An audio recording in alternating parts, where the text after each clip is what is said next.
नमस्कार, रीवा 24 के आज के अंक में आपका स्वागत है। पहले डालते हैं एक नजर आज की प्रमुख खबरों पर। मानसिक रूप से विकसित लड़की ने बकरे को चाकू से काटा। फिर हुआ एटीएम ठगी का एक वृद्ध शिकार। कमांडेंट बंगले के सामने महिला के साथ दिन दहाड़े लूट।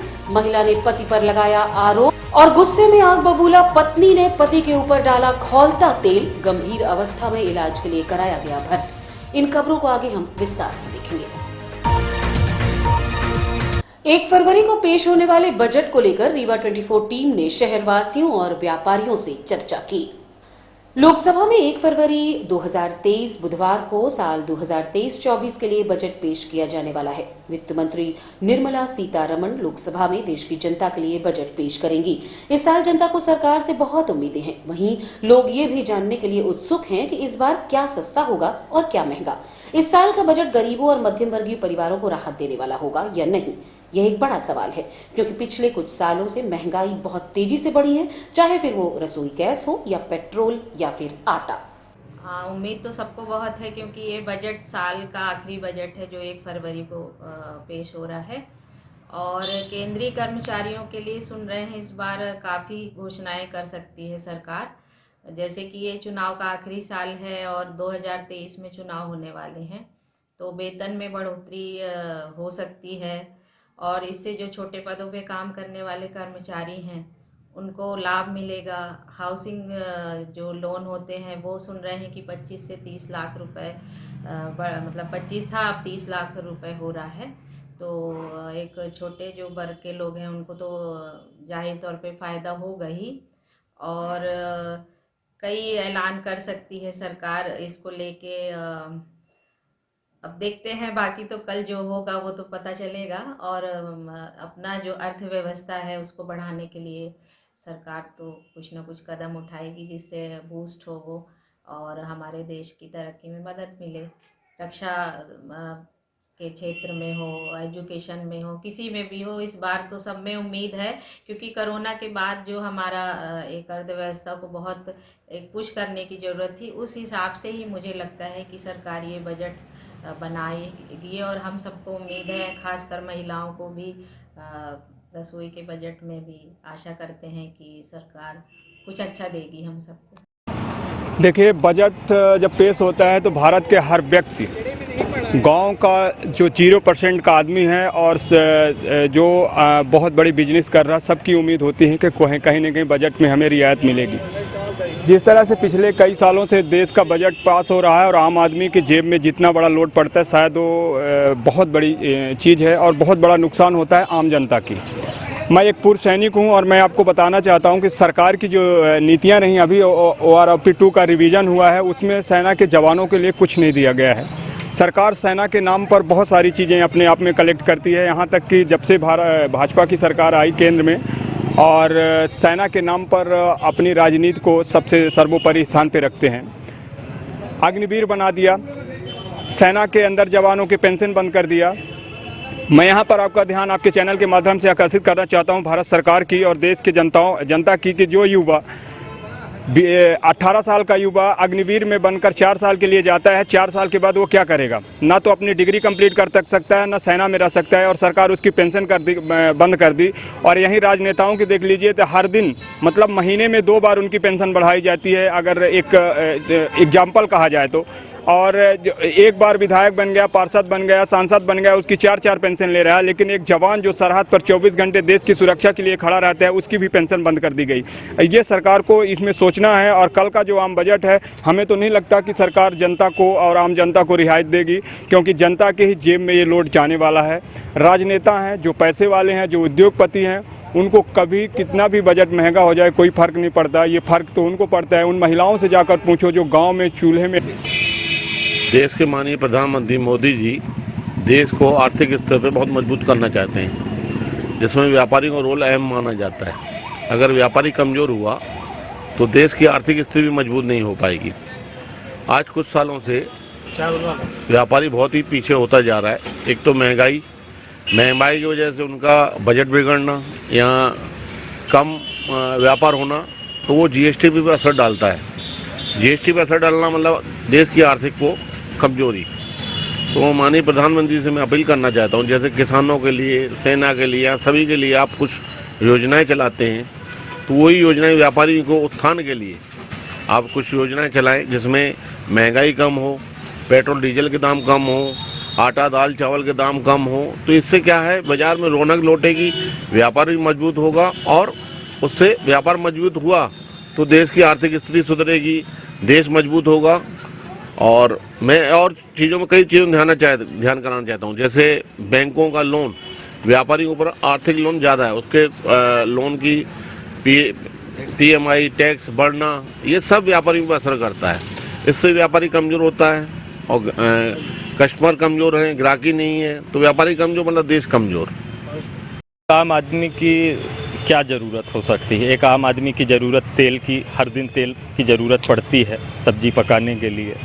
यदि तेल की कीमतें सस्ती हो जाएं, जिस तरह से सरकारों ने 5 किलो गेहूं 5 किलो चावल की योजना बनाई थी गरीब भाइयों के लिए फ्री में देने की, तो आजकल सिर्फ चावल मिल रहा है, गेहूं नहीं मिल पा रहा है। और इसका प्रमुख कारण आपको पता है कि गेहूं के दाम बहुत ज़्यादा महंगे हो गए हैं, और व्यापारियों ने पहले से किसानों से ख़रीद कर दबा रखे हैं अपने वेयर हाउसों में, और वो आज अब मनमौजी रेट में बेच रहे हैं। तो रोज़मर्रा की जो चीज़ें हैं, हम सरकार से यही अपेक्षा रखते हैं कि ये रोज़मर्रा की चीज़ें का रेट कम हो, जिससे कि एक सुचारू जीवन आम आदमी जी पाए।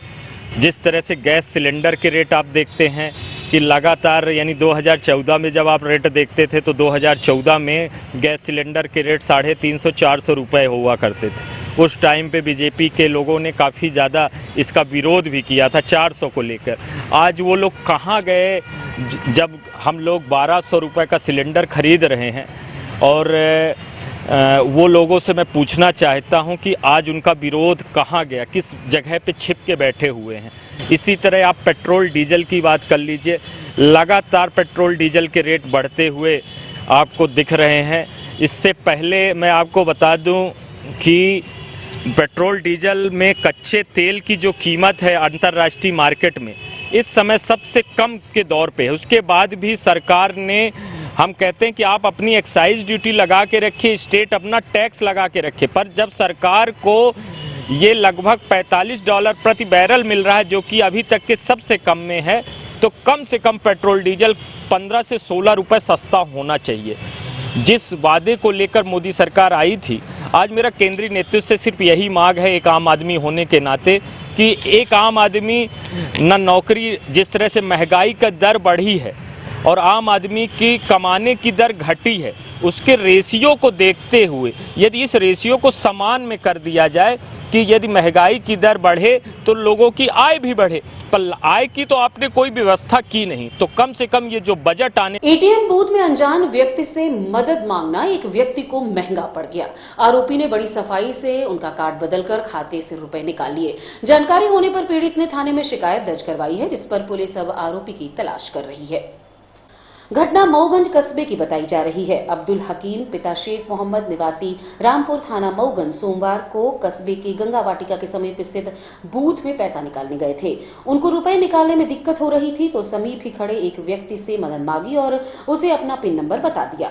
आरोपी ने उनकी मदद के बहाने बड़ी सफाई से कार्ड बदल दिया और दूसरा कार्ड पकड़ा दिया। बाद में आरोपी वहां से चला गया। आरोपी ने वृद्ध के खाते से 23,000 रुपए निकाल लिए। पीड़ित को जब संदेह हुआ तो कार्ड चेक किया, वो दूसरे व्यक्ति के नाम पर था। उन्हें बैंक में जाकर खाता चेक किया, तब रुपए निकलने की जानकारी हुई।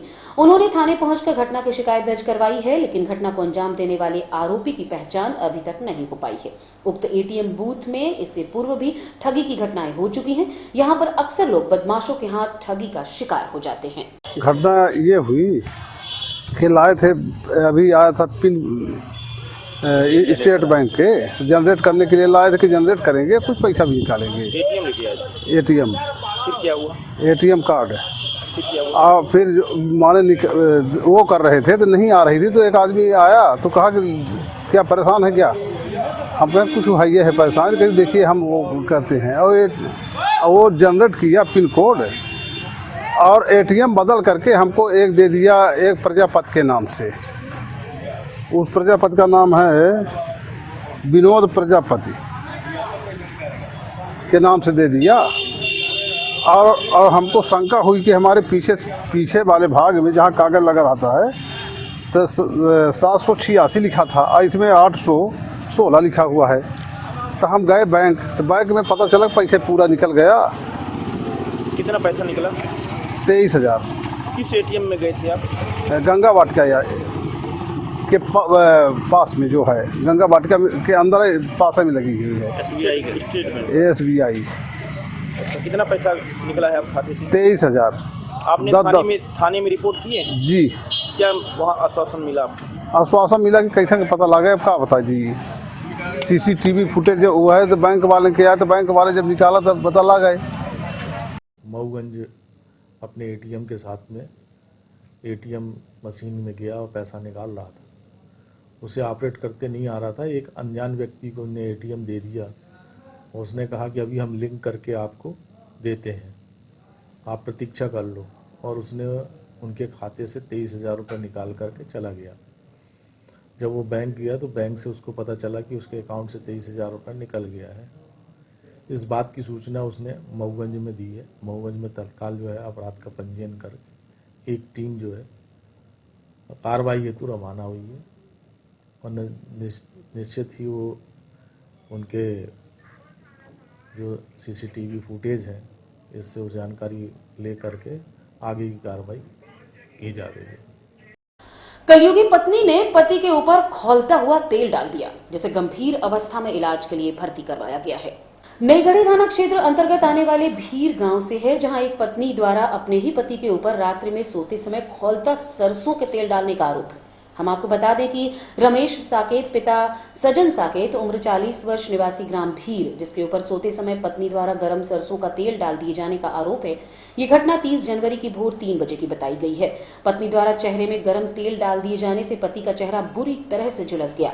गंभीर रूप से घायल पति की चीख पुकार सुन परिजनों द्वारा उपचार हेतु सामुदायिक स्वास्थ्य केंद्र नई गढ़ी में भर्ती कराया गया, जहां चिकित्सकों द्वारा किए गए उपचार उपरांत घायल की हालत गंभीर होने के कारण चिकित्सकों ने प्राथमिक उपचार उपरांत संजय गांधी अस्पताल रीवा के लिए रेफर कर दिया। परिजनों की माने तो बीती रात्रि पति पत्नी के बीच विवाद हुआ था। भोजन उपरांत पति सो गया। इस दौरान भोर में ही पत्नी द्वारा सोते समय उसके ऊपर गर्म तेल डाल दिया गया। जो है तो गर्म तेल सरसों का एक सिर में डाल दी है। कहाँ से आए हैं? ग्राम भीर से। क्या नाम लिखते हैं? मैं जुल्फीलाल साकेत लिखता हूँ, उपाध्यक्ष जनपद पंचायत नईगढ़। सर, आपके हॉस्पिटल में कोई जलने वाला मामला आया है?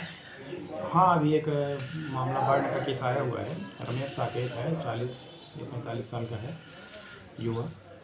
और उसको 3 बजे रात को उसने बताया कि उसकी पत्नी द्वारा गर्म तेल सरसों का उसके सिर से डाल दिया गया है, तो जिसके कारण उसका पूरा चेहरा जल गया है।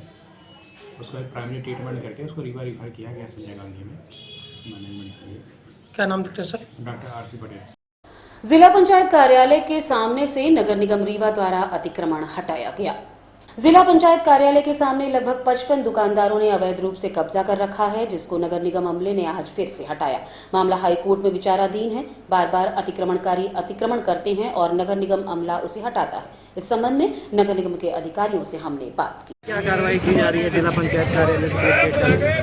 ये माननीय उच्च न्यायालय में अवमानना याचिका प्रस्तुत है और पिछली बार हमने अतिक्रमण हटाया था, फिर भी याचिका करते नहीं पीछे की फोटो लगा दिया है, तो कोर्ट संतुष्ट नहीं है। हाई कोर्ट से फिर आदेश हुआ है कि तत्काल अतिक्रमण हटाकर न्यायालय को सूचित करें। उसी परिप्रेक्ष्य में ये अतिक्रमण हटाने की कार्यवाही की जा रही है। उनकी कितनी दुकानें हटाई जानी है? लगभग 55 दुकानें थी, जिसमें से आधी पहले हट चुकी थी और लगभग 25-26 दुकानें अभी हटेंगी। आज देखा जाता अस्थायी रूप से फिर से कब्जा कर लेते हैं। जी, आए दिन ये लोग यही करते हैं। जैसे ही हम अतिक्रमण हटाते हैं 2-4 दिन में फिर अस्थायी अतिक्रमण कर लेते हैं। तो अब इसके संबंध में वरिष्ठ अधिकारियों से मार्गदर्शन लिया जाएगा और इसकी स्थायी समस्या का निदान किया जाएगा। जो क्या कोई कानूनी कार्रवाई भी की है? हाँ, निश्चित रूप से हमने इनके ऊपर धारा 248 के अंतर्गत प्रकरण पंजीबद्ध करके और बेदखली का आदेश पारित किया है, अर्थदंड भी अधिरोपित किया है और अगर इसके बाद करते हैं तो सिविल जेल की कार्यवाही प्रस्तावित करेंगे। बिछिया थाना अंतर्गत कमांडेंट बगला के पास एक महिला के साथ दिन दहाड़े लूट का मामला प्रकाश में आया है। पीड़ित महिला ने बताया कि उसकी शादी के बाद कोर्ट की तरफ से 5 लाख रुपए दिए गए थे। उसका पारिवारिक विवाद था जो 6 साल से कोर्ट में चल रहा था, जिसके बाद कोर्ट ने उसे मुआवजे के रूप में ये पैसे दिए थे। पैसे लेकर जब वो अपने घर की ओर जा रही थी, उसी समय बाइक सवार 4 नकाबपोश ने उसे साथ लूट की। उसके भाई को भी मारा। उसने अपने पति पर आरोप लगाया है कि उसी ने उसके साथ ये वारदात करवाई है। क्या है पूरा मामला, आइए आपको सुनवाते हैं पीड़िता के मुखारबिन से। 6 साल से कोर्ट में केस चल रहा था, आज समझौता था। 5 लाख रुपए वहाँ से मिले थे कोर्ट से समझौते के थ्रू। तो मेरे ससुराल वालों ने मतलब पति ने धमकी भी दी थी कि ले लो और पैसे कितने लेने हैं, वहाँ पर धमकी दी थी। फिर उसके बाद उन्होंने 4-5 लड़कों को भेजकर पैसे मतलब घर ही के पास भैया के साथ आ रहे थे तो उनके भैया को मारपीट किए, गाड़ी छुड़ा लिए और फिर मेरे पैसे के पर्स के पीछे मैं भागी। जो लड़का लेकर भागा था तो उसके पीछे भागी तो वो गाड़ी में बैठ के तीनों निकल गए। 5 लाख रुपए जी सर, और गले की चैन भी छुड़ा लिए थे जी सर। ये बताइए आप उनमें से किसी को पहचानती हैं? नहीं सर, मुंह वाले थे, आपको क्या कहा मास्क गया? लगाया था उन्होंने धमकी मिली थी आपको? जी सर, कोर्ट में पति ने धमकी दी थी। आपकी शादी कब हुई थी? 2016 में 2016 जी। कैसे लगा हो, क्या कुछ सर उनके अलग मतलब संबंध थे और तो इसका आप जी कोर्ट में पेश था? जी। क्या नाम है आपका? दीपा सिंह। सर कई जगह कोर्ट में भी इनके वारंट वगैरह कट चुके हैं, मतलब नहीं पैसे नहीं दे रहे तो उसमें भी तो कोई गाड़ी में जी भैया ने गाड़ी बरामद हुई थी? गाड़ी भैया को मतलब ले लिए थे। मैं इनके साथ था, इनका भाई हूँ कुणाल सिंह। तो मैं इनको लेके आ रहा था कोर्ट से, तो जो पैसा इन्होंने बैग में लिया था, पहली बात तो उन्होंने अकाउंट में नहीं दिया, जानबूझ के नगद दिया, कैश दिया पैसे, और वहाँ से पीछे से आदमी लगवा रखे थे। जैसे ही मैं कमांडेंट बंगले के पास पहुँचा तो उन्होंने गाड़ी से अपने ठोकर मार दी, तो मैं गाड़ी सहित इनके साथ गिर पड़ा और उन्होंने बैग लिया और तेज़ी से भाग दिए। पर उनकी वो करीब 4 लोग थे, 2 एक गाड़ी में 2 एक गाड़ी में, हम लोग भी बाइक में थे। तो उसमें बाइक जो है वो एक बाइक मेरे ऊपर उनकी मतलब धक्का लगा मेरे ऊपर गिर गई थी, तो वो बाइक में पकड़े रह गया, छोड़ा नहीं। तो ये बैग लेके भाग गए और सिस्टर मेरी उनके पीछे पीछे दौड़ी थी, तो वो बाइक मैंने जब्त कर लिया, पुलिस वालों को दे दी। और उसमें नंबर कुछ नहीं है, कुछ भी नहीं है बाइक में। मेरा कुणाल सिंह। मानसिक रूप से विक्षिप्त लड़की द्वारा चाकू से बकरे को काटने का सनसनीखेज मामला प्रकाश में आया है। 31 जनवरी को सुबह 10 बजे के आसपास ज्योति खटिक पिता राम कुमार चिकवा घर से चाकू लेकर निकली और फरियादी की दुकान पर घर पहुंच गई, जहां से उसने एक बकरे को साथ लिया और चलने लगी। इस पर पीड़ित राम कुमार चिकवा ने लड़के से पूछा कि बकरा लेकर कहां जा रही है, तो उस लड़की ने चाकू निकालकर लड़के को दौड़ा लिया। लड़का भाग गया। वहीं लड़की ने बकरे के गले में चाकू मार दिया और चाकू लेकर सिंधी चौराहे के पास काफी देर तक खड़ी रही। इस पर लड़की ने पिता ने खुद ही सिटी कोतवाली थाने में रिपोर्ट दर्ज करवाई है कि उसकी लड़की को गिरफ्तार कर लिया जाए, ताकि भविष्य में ऐसी कोई घटना न हो, क्योंकि इससे किसी को भी नुकसान पहुंच सकता है। यही घटी, हमारी लड़की पागल है तो बकरा दुकान गई है, दुकान से बकरा ढील लाई 2 ठे, उसको हेर रहे थे। सिंधी चौराहा में एक बकरा ली थी और चाकू ली थी, तो हमने डरन के मारे वहाँ बोले थाने लगा दो, वहीं पर कोई नहीं लगाया फ़ोन। फिर उसके बाद मैं थाने गया। थाने जब मैं गया कि बोला कि चाकू ली है, बकरा की काट रही है और मारने को दौड़ती मेरे को भी, तो थाने में कोई नहीं आए हमारी हेल्प करने। कहाँ काट रही थी? सिंधी चौराहे पर काट रही थी। अभी कहाँ है वो लड़की? अभी वो यहाँ पर नहीं है। लड़के 13-14 साल का लड़का है और चाकू और लड़के को भी लेकर चली गई है यहाँ से। लड़का उसी का जी, उसी का लड़का है। नाम क्या है उसका? रौनक। पूरा नाम? रौनक खटिक। बच्ची का क्या? जो लड़की का ज्योति चिकवा। वार्ड क्रमांक 26 में विभिन्न कार्यों को लेकर आम आदमी पार्टी ने ज्ञापन सौंपा है। आम आदमी पार्टी के इंजीनियर दीपक सिंह ने बताया कि वार्ड नंबर 26 में रोड, नाली एवं पीने हेतु पानी की पाइपलाइन नहीं बिछाई गई है। नाली, रोड न होने पर पानी भर जाता है और गंदगी होती है। बच्चों को स्कूल जाने में परेशानी होती है। कई बार मांग पत्र नगर निगम में दिया गया, लेकिन कोई कार्यवाही नहीं हुई, सिर्फ आश्वासन मिलता है। क्या कहना है इंजीनियर दीपक सिंह का, आप खुद सुनिए। आज हम लोग आम आदमी पार्टी के लोग वार्ड 26 की समस्याओं को लेकर नगर निगम पहुंचे हुए हैं, जिसमें लगातार वार्ड 26 के शारदापुरम की एरिया में डॉक्टर LM तिवारी के मकान से राम स्वरूप शर्मा जी के मकान तक करीब 250 मीटर रोड के निर्माण के लिए, नाली के लिए और मीठा पीने की पाइपलाइन बिछाने के लिए आज हम लोग यहाँ पे उपस्थित हुए हैं। जिस तरह से नगर निगम दावा कर रहा है कि हम हर जगह पे रोड नाली बनवाने का काम करेंगे और वहीं पे बीजेपी 15 साल से सत्ता में मदमस्त होकर बैठी हुई है। आज वहाँ के लोग 2000 सन से लगातार टैक्स दे रहे हैं, घर बना के रह रहे हैं, पर आज तक वहाँ पे रोड और नाली का निर्माण नहीं हो पाया और पीने की पाइपलाइन लोगों के घरों तक नहीं पहुँच पाई। आपको बता दूं कि जब बरसात का मौसम आता है तो वार्ड 26 के लोगों के घरों में पानी पहुँच जाता है।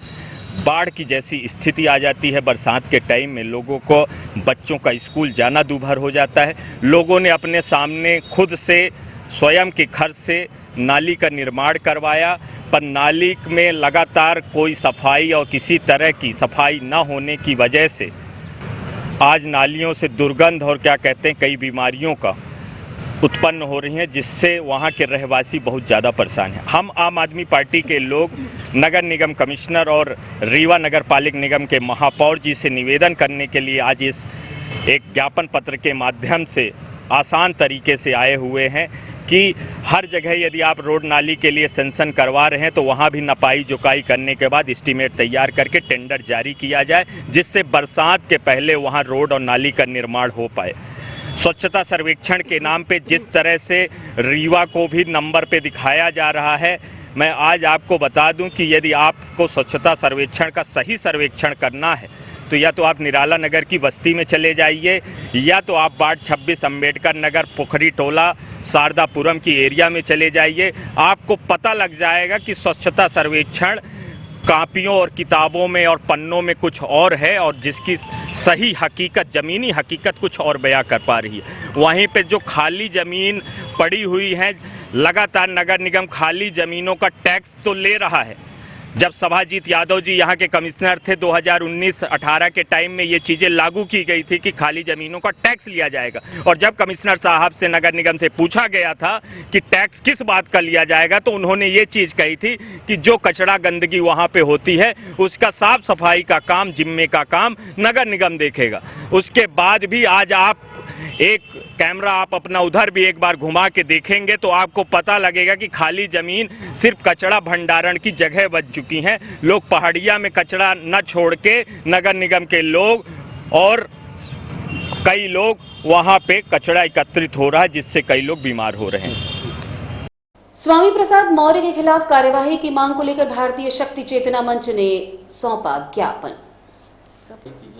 उत्तर प्रदेश सरकार में मंत्री रह चुके और वर्तमान में सपा के राष्ट्रीय महासचिव स्वामी प्रसाद मौर्य के द्वारा रामचरितमानस पर की गई अभद्र टिप्पणी से पूरे देश में आक्रोश है।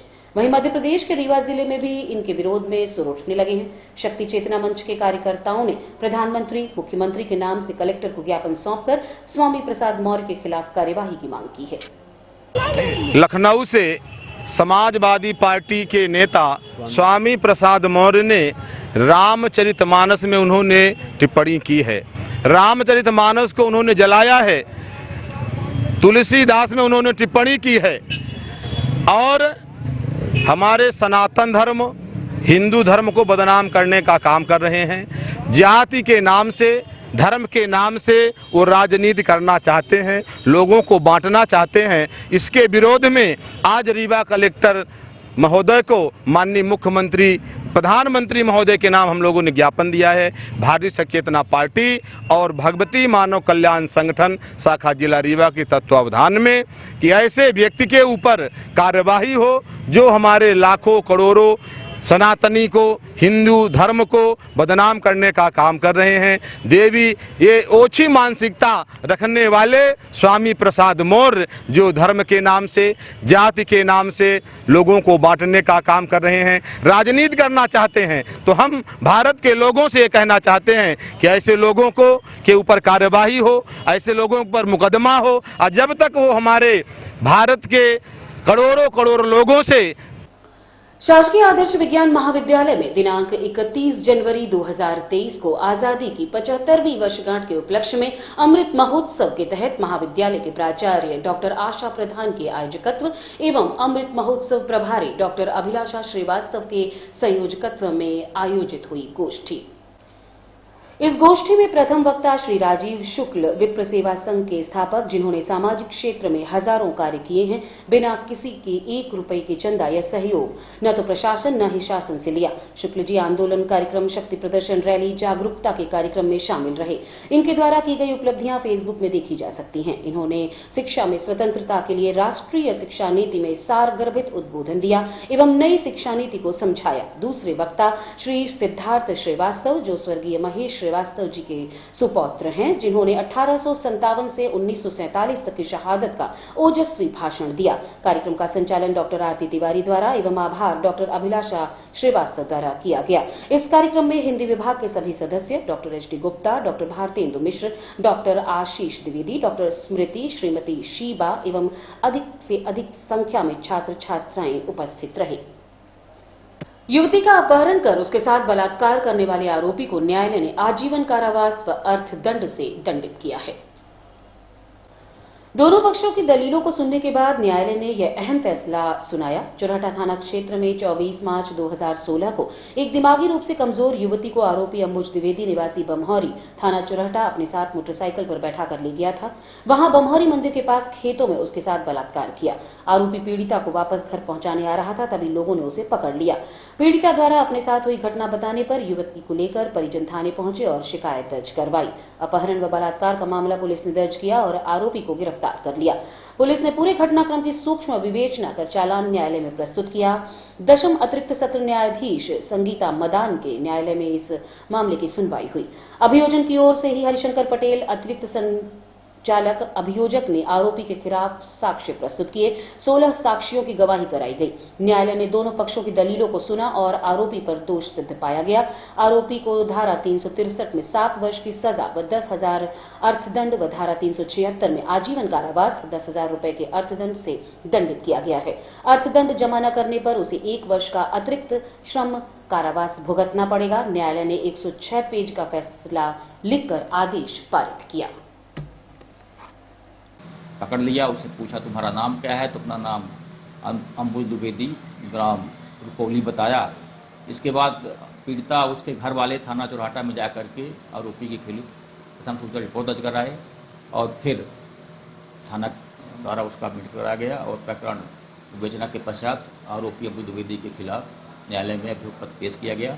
वहाँ से विचारण करने के लिए दशम सत्र न्यायाधीश संगीता मदान के न्यायालय में प्रकरण आया और वहाँ अभियोजन की ओर से साक्ष्यों को प्रमाणित पाते हुए न्यायालय ने अंबुज द्विवेदी को धारा 363 में 7 वर्ष कारावास और 10,000 रुपये का दंड और अर्थदंड जमा न करने पर 1 वर्ष का सश्रम कारावास और धारा 376 बलात्कार के केस के लिए आजीवन कारावास सुनाई तथा 10 वर्ष के अर्थदंड किया और अर्थदंड की राशि न जमा करने पर 1 साल का सश्रम कारावास सुनाई। केंद्र की मोदी सरकार को घेरते हुए समाजवादी पार्टी के अध्यक्ष रामायण प्रसाद पटेल ने पत्रकार वार्ता का आयोजन किया। देश के प्रधानमंत्री भारतीय जनता पार्टी के प्रचार मंत्री हैं। देश के 80 करोड़ लोग गरीबी रेखा के नीचे आ गए, गरीबी रेखा का राशन ले रहे हैं। अब केवल 55 करोड़ लोग बचे हैं। समाजवादी पार्टी मध्य प्रदेश की सभी सीटों में चुनाव लड़ेगी।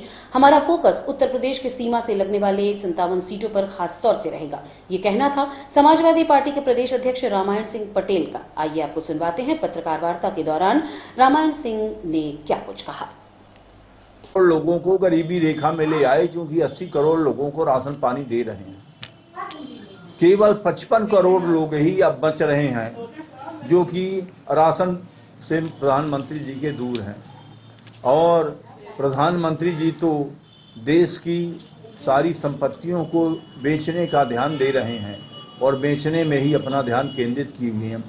और हमारे प्रधानमंत्री जी तो चुनाव प्रचार के समय में ऐसा लगता है जैसे प्रधानमंत्री न हो के ये प्रचार मंत्री हो गए हैं। इस प्रकार प्रचार कर रहे हैं। कभी भी आज तक का रिकॉर्ड 75 साल का देखा जाए, कोई भी प्रधानमंत्री इस तरह चुनाव प्रचार नहीं किए। पहले हमारे प्रधानमंत्री जी हैं। मैं तो एक दिन नेट में देखा कि हमारे प्रधानमंत्री जी कोई भी ऐसा राष्ट्रीय स्तर का उद्योग अपने देश में नहीं खोल पाए जिसमें लोगों को रोजगार दिया सके और बेरोजगारी दूर की जा सके। और अन्य प्रधानमंत्रियों का उदाहरण देखें तो किसी ने 2, किसी ने 3 अपने कार्यकाल में ऐसे उद्योग खोले, लेकिन हमारे प्रधानमंत्री जी ऐसा वो नहीं खोले। और रुकेंगे एक छोटे से विराम के लिए। बने रहिए रीवा 24 न्यूज के साथ। हड्डी जोड़ एवं रीढ़ रोग तथा स्त्री रोग एवं प्रसूति रोग का इलाज एक ही छत के नीचे। विघ्नहर्ता hospital and trauma centre, hotel landmark के पास, रतहरा, रीवा। डॉक्टर संतोष सोनी, पूर्व चिकित्सक, बॉम्बे हॉस्पिटल, मुंबई। हड्डी जोड़ एवं रीढ़ रोग विशेषज्ञ, छोटे चीरे एवं दूरबीन विधि द्वारा हाथ तथा पैर की हड्डियों का ऑपरेशन।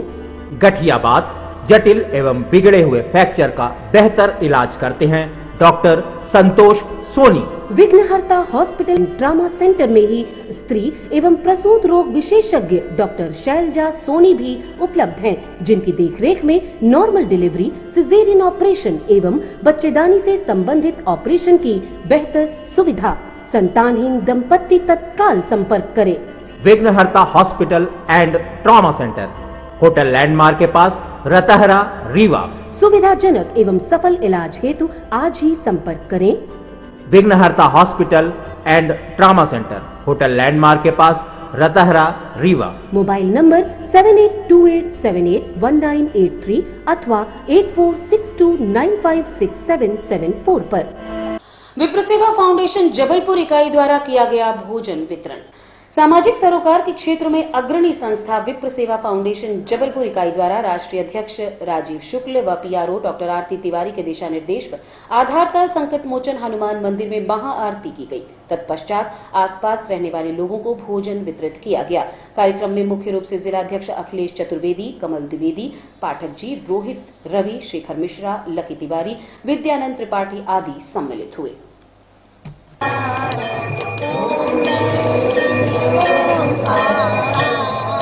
आज की खबरों में बस इतना ही। नई खबरों के साथ कल होंगे पुनः उपस्थित। अब दीजिए इजाजत। नमस्कार।